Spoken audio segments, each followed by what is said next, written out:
ఆంబోతు కనుక రోడ్ల మీద రంకలేస్తున్నట్టు మీడియా ముందు దొరికిందని రంకలేస్తున్నావు ఏంటి నువ్వు? నువ్వు మాట్లాడితే వినాలి ఇంకా మరి నీకేం పని పాట లేనప్పుడల్లా ఏదో డైలాగులు స్క్రిప్ట్ పట్టుకొని వస్తుంటావు మీడియా ముందుకి.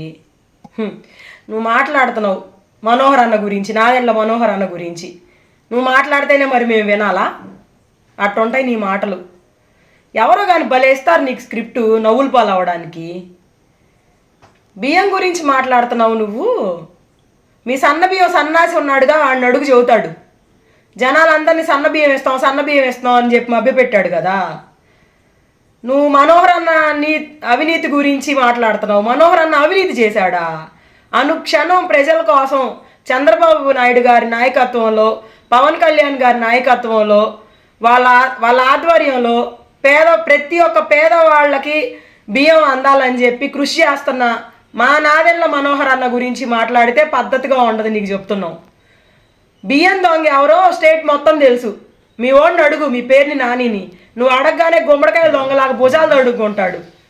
అర్థమవుతుందా? మీ పేరుని కిట్టుని, నాని భార్యని అడుగు చెప్తారు. సత్తనపల్లి రా, మాట్లాడదు కానీ అవినీతి గురించి. తవ్వుతే నీ అవినీతి ఎంత బయటపడిద్దో చూద్దాం.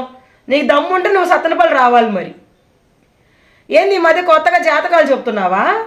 రాజకీయాలకు ఎలాగూ పనికిరావా నీకు అర్థమైపోయి జాతకాలు చెప్పడం నేర్చుకుంటున్నావా రాంబాబు? నువ్వు రాజకీయాల్లో సున్నా అయిపోయావని నువ్వు అర్థం చేసుకున్నావు అనమాట. అయితే మీరు మాట్లాడుతుంటే నవ్వు వస్తుందయ్యా మాకు. జనాలు కూడా నవ్వుకుంటున్నారు మిమ్మల్ని చూసి.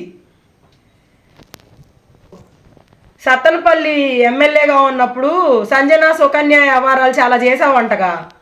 అడిగితే నాకు సిగ్గు ఎగ్గు లేదు అని చెప్తున్నావంటగా పబ్లిక్లో. అవన్నీ జనాలు మాట్లాడుకొని అయిపోయింది. ఇప్పుడు మళ్ళీ అవి మాట్లాడటం లేదు, ఏదో కొంచెం ఫోకస్ తగ్గిందని వస్తున్నావా బయటికి?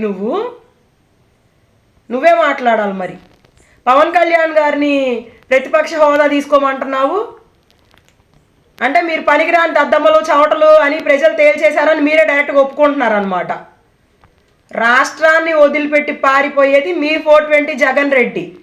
రాష్ట్రంలోనే ఇక్కడే ఉండి పరిపాలన అందించేది మా నారా లోకేష్ బాబు. జనాలు స్క్రిప్ట్లు పట్టుకొని వస్తే ఏదో చప్పట్లు కొడతారు అనుకోవాకు, చెప్పులతో కొడతారు. అసలు సత్తనపల్లి వాళ్ళు వెయిట్ చేస్తున్నారు, నువ్వు ఎప్పుడెప్పుడు సత్తనపల్లి వస్తావా చెప్పులతో కొడదామా అని. సిద్ధంగా ఉండు. స్క్రిప్ట్లు పట్టుకొని వచ్చిన మీ నాయకుల పరిస్థితి ఏమైందో చూసావుగా. నెక్స్ట్ నీ పరిస్థితి కూడా అంతే. పద్ధతిగా ఉంటే నీకు పద్ధతిగా ఉంటుంది, లేకపోతే చెప్పులతో కొడతారు.